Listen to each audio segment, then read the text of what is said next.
we get so fearful that, like, again, in matching and selection, like, you said New York State, came and said, oh, you can't use AI in selection.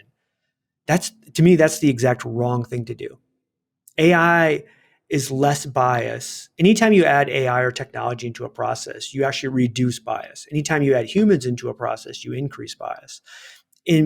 But people, especially in HR, think the opposite. They think, oh no, if you add technology, potentially you have this risk of increasing bias. And I'm like, that's actually false. That's a false statement that I think we've let go for too long. Good morning, HR. I'm Mike Coffey, and this is the podcast where I talk to business leaders about bringing people together to create value for shareholders, customers, and the community. Please follow, rate, and review Good Morning HR wherever you get your podcasts. You can also find us on Facebook, Instagram, YouTube, or at goodmorninghr.com. ChatGPT risks becoming the Bitcoin of 2023. It is everywhere in the news. And like Bitcoin, while ChatGPT is having its moment, the underlying technology, artificial intelligence or machine learning, will be significantly more impactful in the long term on society and business. AI-created content is a point of contention in the current Hollywood writers and actors strikes, and there are calls for more government regulation of AI. And New York City, being New York City, already has regulations about AI in the employee selection process. In June, I had Kate Bischoff on the podcast to discuss mitigating bias when using AI. And I'm presenting at the Austin SHRM conference in August about the ethical issues associated with using AI in HR. Joining me today to help sort the AI wheat from the AI chaff is Tim Sackett. Tim is the CEO of HRUtech.com, a leading technical recruiting firm. He has over 2 decades HR and talent acquisition experience, and he's also a prolific content creator. This dude is everywhere. He's the author of the best-selling book, The Talent Fix, A Leader's Guide to Recruiting Great Talent. He blogs daily at timsackett.com and has an HR tech column on the SHRM website. And he co-hosts a weekly podcast with Jessica Lee and Chris Dunn called HR Famous. In May, I saw Tim's presentation on AI in HR at the Cayman Islands Society for HR Professionals conference and immediately asked him to join me on the pod. Welcome to Good Morning HR, Tim. Well, thanks for having me, Mike. I think right now everyone's just jealous that you and I were in Cayman Islands. Yeah, I know. I just dropped that in every chance I get. Oh, I have to go to a conference. My life is so hard. Yeah, it's in Grand Cayman. It's a one-day conference, and not for some reason I'm spending 6 days there. I don't know, but yeah. We weren't in North Dakota. We were in Grand Cayman. Yeah, it's a good place to have a conference. So, artificial intelligence in HR: overexposed, underexposed, overhyped, underhyped. It's one of those where I could answer that honestly both ways. So I could say that it's both underhyped and overhyped all at the same time. It's overhyped in the fact that it's going to have this immediate impact to HR, right? But it's kind of emphasized, I think, in that eventually it's going to have major impact to how we do any function in corporate America, not just HR, but in finance and marketing, sales. Little by little, right, we will start to see this functionality built into the enterprise systems that we use, and one day we'll wake up and won't realize, how much we've come to rely on the AI machine learning that's out there. It's the similar, like we talk all the time about, the cell phone. You and I can both remember a time when we never even had a cell phone, and then it was, now we all know where our phone is every single minute. Right. And we have this computer in our hand. AI will take on, a similar kind of, I think, path, right? Where it becomes things where people, it's like the chat GPT, Bard stuff now, where it's like, oh, this is so cool. Look what it can do. And, everyone wants to play around with it to the point where all of a sudden it's built into the invisible side of software that we use. It's going to be doing things that we don't even know it's doing. That's going to make us smarter. That's going to make us more efficient, more productive, all of those things. So let's get into that. We've got artificial intelligence, big umbrella, big term. And then and you did a really good job in the presentation of talking about how each of the subsections of AI really get down to the content that we're talking about. Would you kind of get into that a little bit?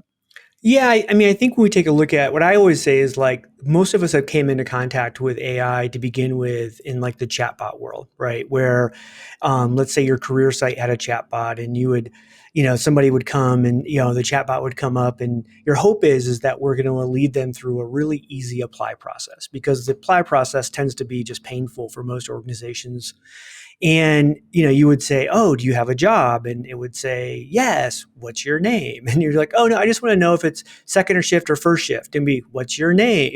And it would just keep going down that path, because it had one job, and that was to gather your information and help you apply to and it never could understand the question you were asking. It was just, once it started, it was going to continue to go, what's your name? And then, we kind of got through this kind of machine learning 2.0, and generative has a little bit of aspect. So when we talk about generative AI, that's when we're talking about this chat GPT.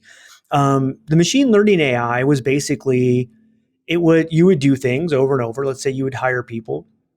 And I know you and Kate probably talked a little bit about this last month on the pod. And it would learn what you wanted, and it would give you more. And so people tend to go, oh my gosh, like AI can be biased, it can be racist, it can be sexist. I'm like, no, it can't, but we can teach it to be. Right. It's like a young child, and so if we teach it like, oh my gosh, I love hiring 34-year-old white males, guess what AI is going to do? It's going to give me more 34-year-old white males. I always tell people though, but be careful, because if you also love to hire 27-year-old black females, guess what it's going to give you more of?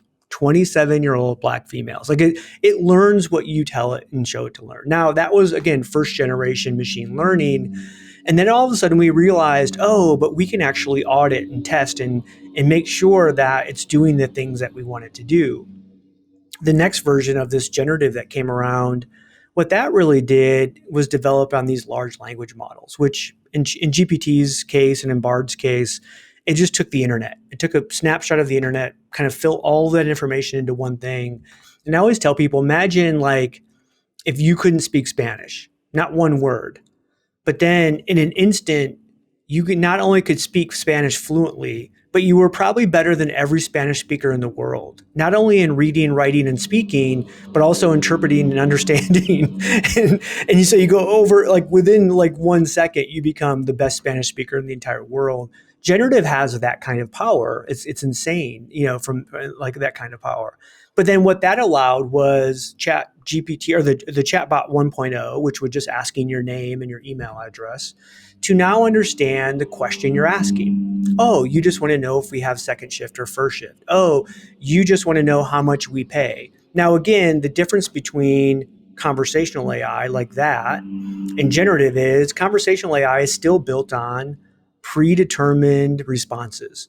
So from an HR perspective, we understand, well, that's really kind of low risk. That's pretty safe, because even though it now has more than, let's say, it used to have 100 responses, now it might have 10,000 responses. All 10,000 responses that it could say, we already have approved of. We know that they're safe.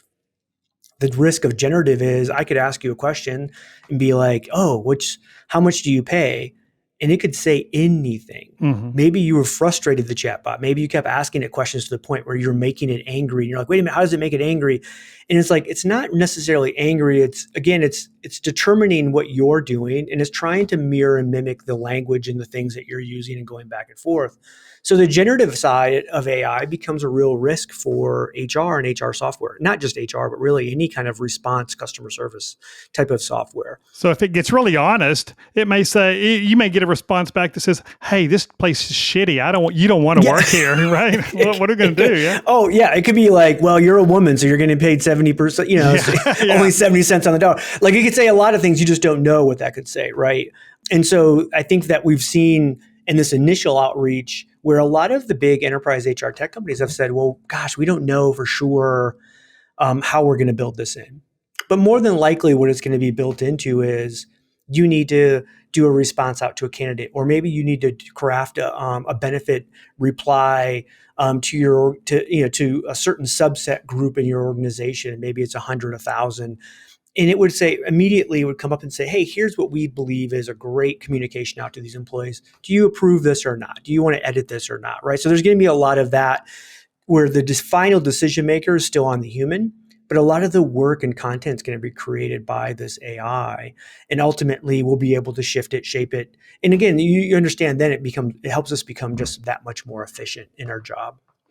And I think some of the interesting things that it may eventually do is, and it's, I mean, we've already seen it someplace. I mean, it's been probably 5 years, and since I was at a conference, and there was an engineer, scientist, research guy talking, and he said they were developing machine learning to read all of the emails and correspondence inside an organization and do a culture analysis and employee sentiment analysis. And this is, well before we were talking about ChatGPT or anything like that. Yeah. And they actually went and got all of Enron's emails before they went tits up and ran that through the system, and it comes back, and they could measure employee sentiment up and down with major announcements that Enron made about moves they were making in the market over several the years leading to their implosion. And whenever they made a certain, high end, big announcement, employee sentiment went down because a lot of employees knew there was something, smelly in France. There's no way that could happen. Yeah. Right. And so, I can only imagine how much smarter that's gotten. But on ethical issues, and one of the things I'm going to talk about in August is, okay, so how much of that do we incorporate? How much, how comfortable are employees at having every single email? And are we going to tie that just to an organizational thing? Or are we going to, how happy is this? Are we going to use this to tag employees who may be happy? Maybe this is a higher risk employee now because they seem unhappy. And what does that mean? Do we tell a hiring manager or their current supervisor that, hey, you've got an issue with this employee? And how do we communicate that? So I think that kind of stuff. So where do you see the better positive uses of AI coming in? Well, anyone listening right now, if you're using Microsoft Office product, every single one of your emails already being measured and kind of drafted, like this kind of example that you've given with Viva. Now, what Microsoft has said is they will give information to a leader on a work group. It has to be more than 4 associates. And so they're not giving yet individual specific background that one might say, hey, Tim, Mike, who works for you, based on his email communications, based on all these other behaviors that he's having, there's a good chance he's leaving the company in the next 30 days. We might want to put a save strategy together, or you might want to walk him out, right? Because he's downloading all kinds of information that he shouldn't be, or whatever. Like, the hard part is I think most people don't understand. We tend to use our work communication devices as part of our normal everyday life. And every once in a while, I'll still see people care. In fact, I was golfing with a guy this weekend that still had 2 phones. He had like his personal phone, and then he had like the bat phone, the work phone. And I was like, why? And then you go, well, you know what? Because my work can measure one like kind of communication device, it can't measure the other. And so there's some real risk there if you're using your work communication like it's your personal communication. It's a work product. And we've always known that from the HR perspective. Our employees just tend to forget it because our lives are so intertwined right now with all our devices and all of our social accounts and all of this stuff. And so it's fascinating, I think, that level of detail into like, the AI will pick up attributes that we have no idea. As leaders, we might go, gosh, you know what? Mike's going through a really stressful, hard time right now. He lost a pet. He has this project that's coming down on him. He has a coworker who's just mean, and like all these things are coming together. That part's true. As a leader, and maybe as a leader, here's some really great things you could do to help Mike, right? And to keep him engaged and just to make his life and his person, everything around him just to feel a little bit lighter. And I think those things are the great side of it, right? So I'm very hopeful on that side of what potentially could happen for the employee experience, the leader experience, the mentorship, all of those things, especially if you're a leader that has, 10, 15, 20, 50, 100 direct reports coming in at you. There's no possible way you can just know all of this stuff, So So that to me, so that's some of that's going to be amazing. But you're also, I think, going to see a lot of pushback, and maybe it may be the further south you go, the more libertarian types may push back that, I don't want my employer to be Big Brother. I don't want to hear from my supervisor that they're concerned about my mental health because I lost my cat or whatever. Sure. Although that should improve anybody's mental health if the cat goes away. But there's going to be another consideration though that employers have to deal with, right? Because some organizations, some people may want that warm and fuzzy organization, and others may say, I don't want you reading the tea leaves around my emotional health. But I also think, again, that's one of the things that I think that people don't really understand the power. Because we're so used to delivering one kind of program, right? So we're like, for an employee experience, Mike doesn't want the pat on the back and the attaboy. He actually is more of a, hard pusher, and he wants, a kick in the butt. He wants someone to kick him in the butt and get him out of this mental state that he's in. AI would actually know the difference and actually, I think, be able to coach a leader on that, which is completely unique to in terms of what that is right now. I mean, imagine, all of a sudden your leader becomes David Goggins on you, but you didn't want that, right? Or you did want that. Like either way, potentially could be a negative or a positive. And I think AI will have that. I tell people, the example I give is, from an employee experience standpoint, right now, you call me, I'm your HR rep, and you're like, hey, I want to know how much PTO I have, right? And I'm like, oh, Mike, you have 50 hours, and like, I consider that a success. You had a question in HR, I answered it, you're happy, I'm happy, we actually got something done today. Well, now put in generative, and now generative would go, well, why is Mike asking how much PTO he has? Maybe he wants to go on vacation.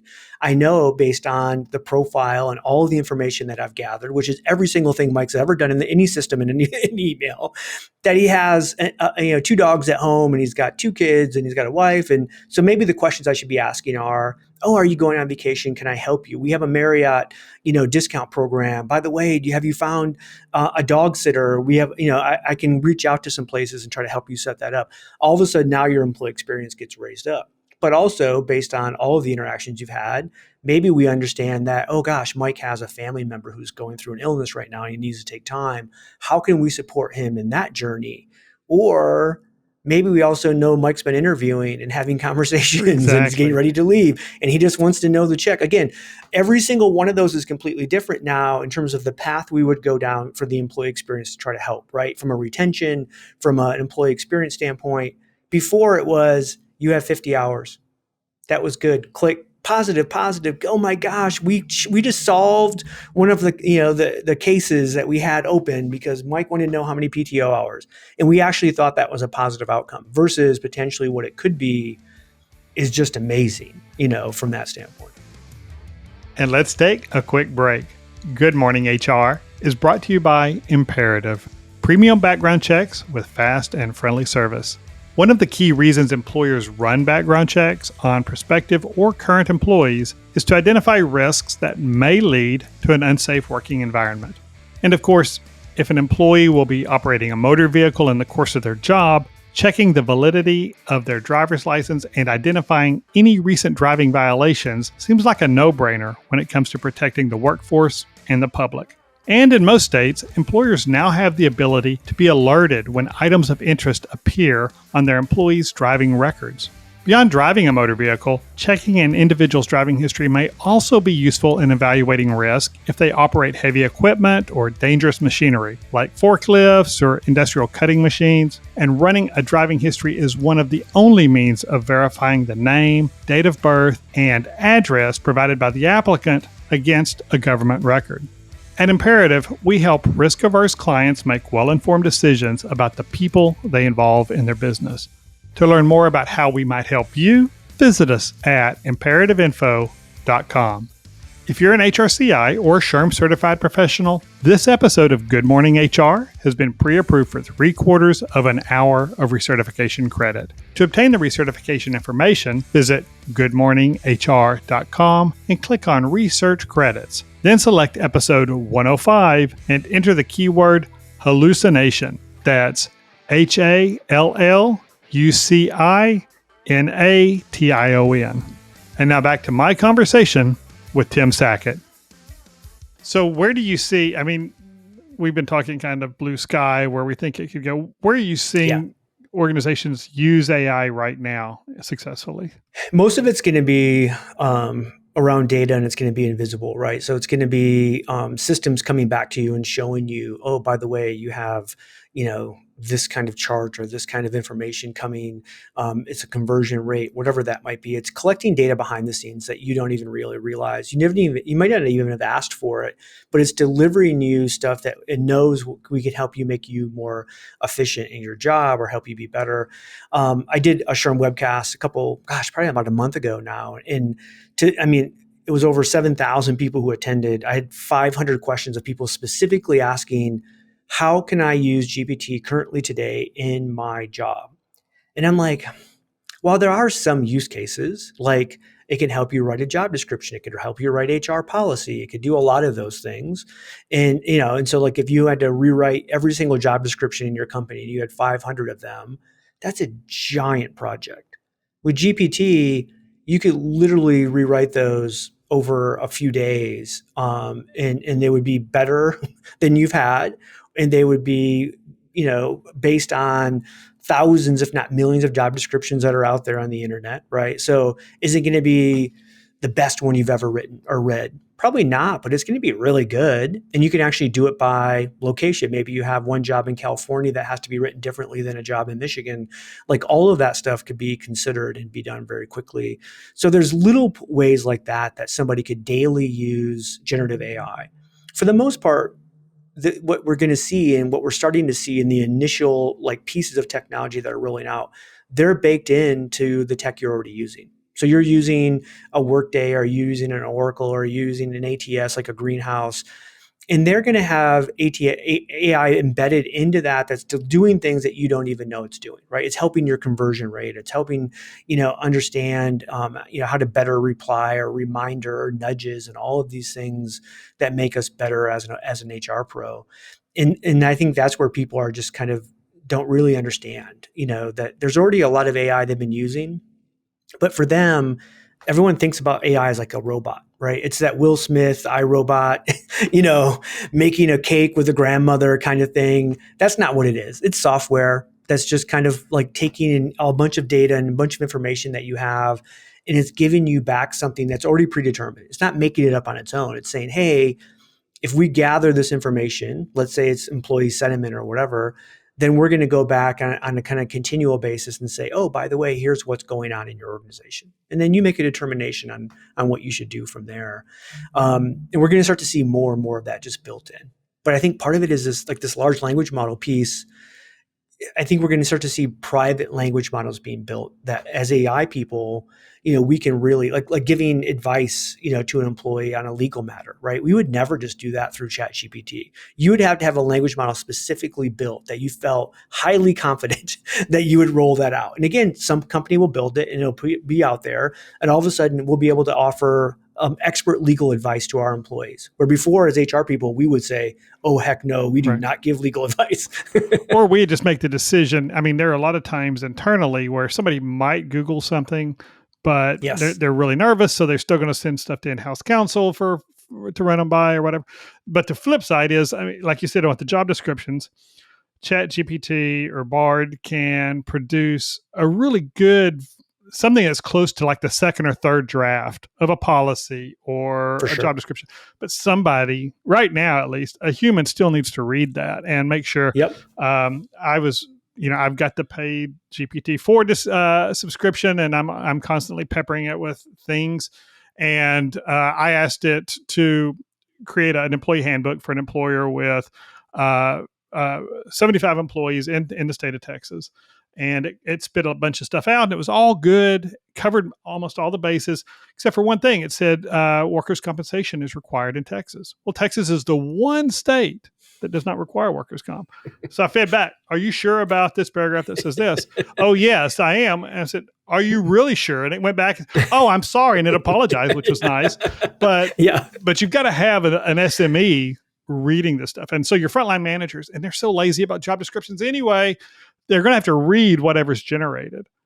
And Yeah. that's going to be the real challenge, I think. I mean, people are always the biggest problem with technology. It's like, whether we're training it wrong or we've got bad processes that create bias. Hmm. And so we're just going to implement those processes. So you're going to have bad automated processes. Yeah. I think what we're going to see in the HR space, especially, but also you're going to see this in legal, you're going to see this in accounting. There's going to be a lot of technology they're building their own language models specifically around. Like, this is one of the issues we have with GPT and Bard is it just ingested everything, ingested fake stuff, ingested real stuff. I mean, again, the example, Mike, that I had in the presentation was I asked GPT to say, what's the most controversial statement Tim Sackett's ever said, right? And it came back and said, only or don't hire ugly people. It lowers the value of your organization. I was like, oh my gosh. I don't think I ever said that. I'm 99.9% sure I never said that. Out loud. And so I did I out loud. I did what you did and said, can I have the source of where this quote came from? And it basically went to a blog post I'd written, long ago.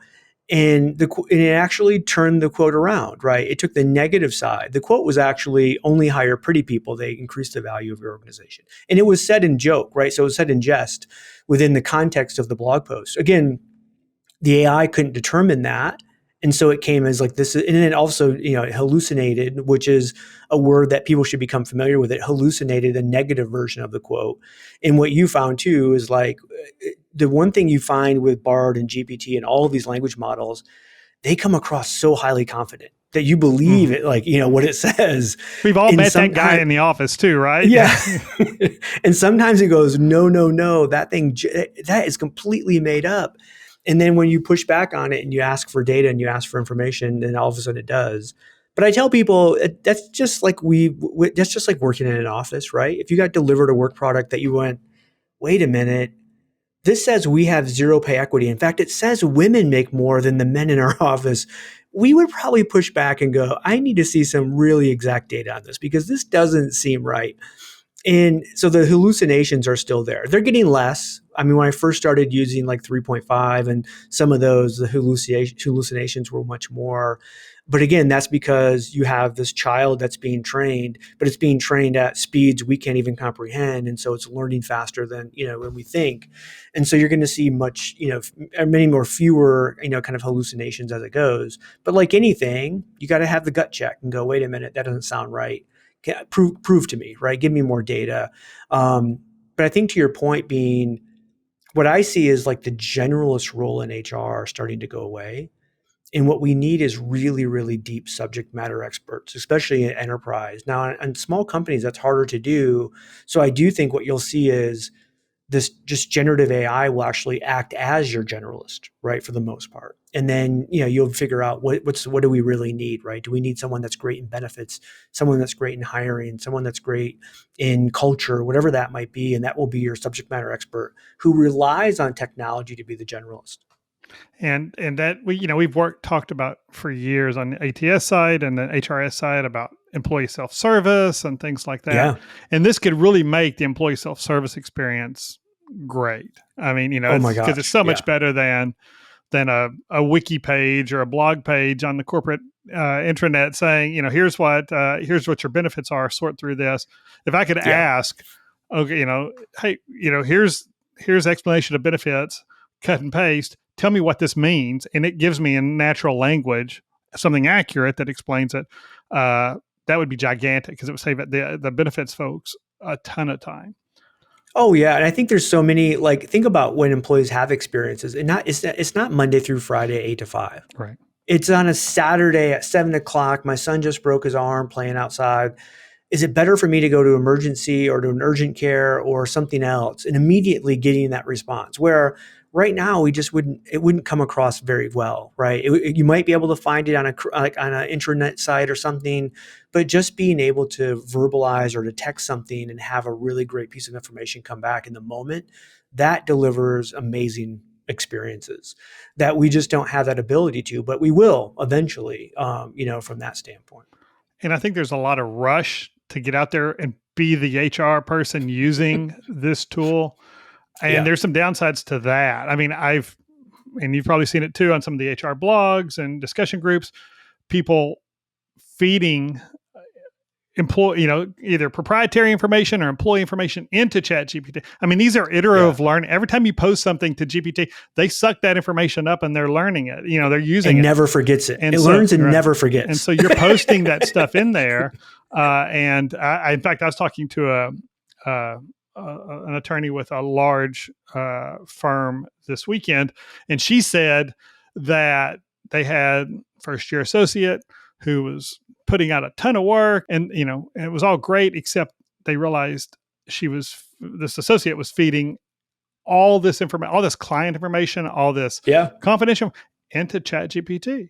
And somebody said, "Oh, no, we've got confidentiality issues here." And there was no clue on their part that it's retaining this, but it's learning. And so I think we risk, you see a lot of folks, how to, have it write your corrective actions for disciplinary issues or your offer letters.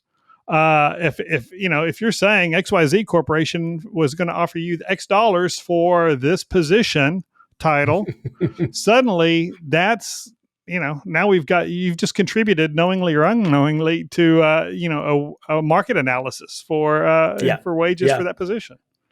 Oh, there's examples I know of talent acquisition, like recruiters out there that have found full company registries of, their full contact information, social security numbers, where someone just took, a spreadsheet, uploaded it, trying to come up with like a different format, thinking they were like, oh, I'm going to have this cool thing, and not really understanding that somebody else could prompt GPT to deliver all of that information to them in another way, right?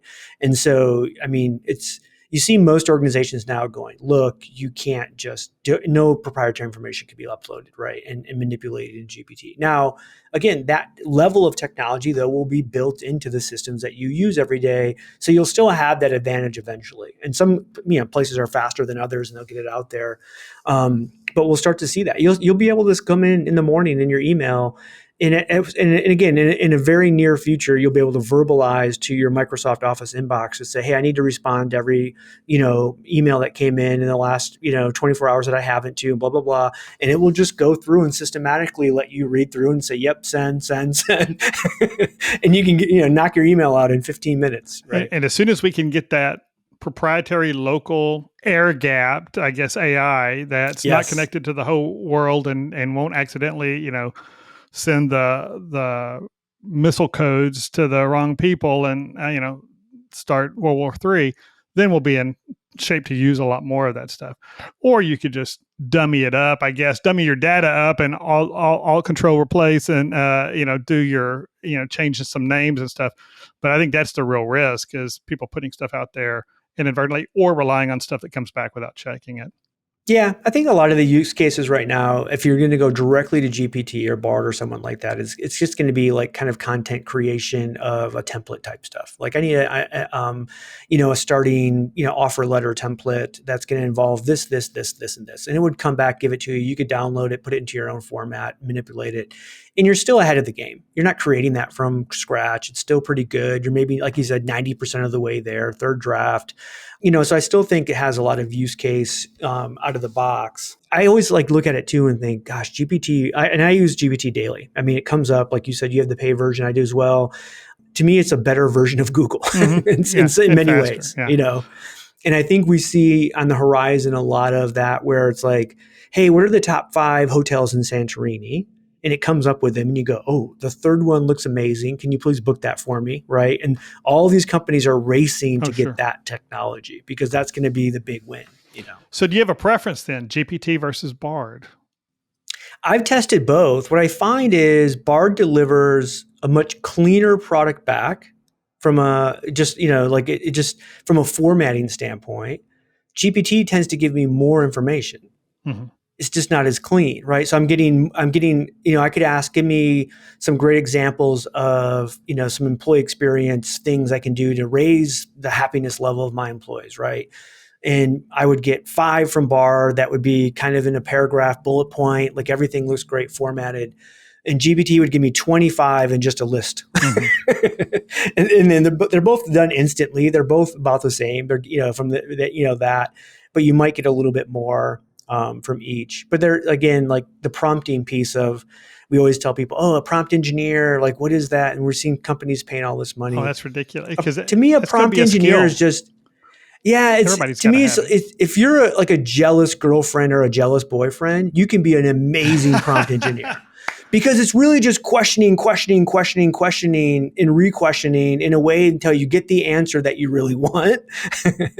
And so it's the jealous significant other is that you could be That's a great. great prompt engineer, Well, and the other thing about Bard is it's a lot better at giving citations for where it got information Yes. from and giving more timely stuff. I mean, it doesn't have that arbitrary date in the past that it quit collecting data, and so you can say, give me 5 news stories related to the Supreme Court decision, that would in the last 2 years, and you'll get a lot better information out of Bard there. But like you say, I think ChatGPT generally is a better writer as far as giving you an outline or for your content. So how many of your blog articles at timsackett.com have been written by ChatGPT? just one, and I interviewed it. Oh, okay. So I just did an interview where I just asked questions and it gave me responses, and I was like, gosh, these responses are pretty dang good, But yeah, I haven't done that. I'm sure eventually WordPress and all these will come. I mean, I've already seen WordPress has a content like developer, built in through generative, where it's like you give it the kind of the concepts and stuff, and it will same thing, right? It'll give you probably a third draft back, and then you have to kind of do it from there. So that's one of the risks we have, right? When you think of SEO, when you think of companies trying to have their jobs found and stuff like that, when you have AI beginning to prompt AI to develop content, imagine all the content we have right now. I mean, the content could be just explosive. And so I think that's, again, we're trying to for all the great stuff that we have out there about AI and the help that it could be, some of the risks are like just, the amount of content that could be created is it's astronomical, right? We can't even understand like the level of what could be created if we just let it go on its own. And that's, so there, those safe gaps, I think that have to be built in, or those bumpers, people call it, to be built in to say, hey, how do we control and stop and just don't let it do anything it wants to do, So last question, what do you tell people? I've heard it from HR folks, I'm not going to use any of these tools because they're going to cost me my job. Yeah. Yeah. I always, the one thing I will say is I'm less afraid of AI costing me my job than I am a hiring manager that's doing something bad that I just refuse to either question or look into or do something like that, right? Like those are a bigger risk. I can audit AI at any second of the day. And I'm hoping I actually have a great partner in my technology that is doing that on an ongoing basis for me. But at the very least, I could ask for it and it could be done. I can't audit Jim, right? And we get so fearful that, like, again, in matching and selection, like, you said New York State, came and said, oh, you can't use AI in selection. To me, that's the exact wrong thing to do. AI is less bias. Anytime you add AI or technology into a process, you actually reduce bias. Anytime you add humans into a process, you increase bias. But people, especially in HR, think the opposite. They think, oh no, if you add technology, potentially you have this risk of increasing bias. And I'm like, that's actually false. That's a false statement that I think we've let go for too long. I was on a panel with an AI professor at Stanford, and he was just adamant that they can reduce bias by increasing technology, but they increase every single thing they've done, every single project they've worked on, every single thing they've measured. If you add humans in the loop, you increase bias. And I think that's a message that we have to get out to HR to help them understand. Even our legal teams. I mean, that's one of the biggest issues we face in enterprise software development is, if you're in a big enterprise corporation, to get a contract signed by legal when you have HR software that has AI involved, it almost never will get signed because there's such a fear of risk there. Well, but it goes right back to my HRIS days 30 years ago, where you've got bad processes and you automate those, you're going to get more bad processes and stricter Exactly. bad processes. And so if we let our hiring managers, tell the AI, here's what I want to hire, they're going to find a way to say, I want to find somebody with the same amount of melanin I've got in my skin, who went to the same schools I went to, or whatever, all the factors that they saw in some other successful person but they couldn't get down to the intrinsic things that made that person great. So it's just going to be, he was 6'2", white, and looked like had eyes like deers in a headlight, and that's what you're going to get more of. And so, but it boils down to who's programming it, what are the safeguards, and knuckleheads are, our organizations are full of knuckleheads who we call supervisors, who think they've got this unique insight into the human soul. And the more they don't recognize what they're doing, and they feed that stuff into how they write their job description or whatever else, or their job postings and all those. That's what's going to drive the problems. It's the AI. It doesn't care. It doesn't have the implicit bias until we build it. It does. And also, it doesn't have the conflict avoidance issues that we have, right? Right now, I don't want to burn a relationship. I know I have, let's say, a supervisor I'm working with that is maybe gender biased. And I might try to hint around it, but I just wouldn't be direct enough to go, hey, you know what? We started with 100 potential candidates in your funnel. It was a 50-50 male, female, gender, kind of match. After we went through our selection pre-employment testing, we were still at that 50-50 match.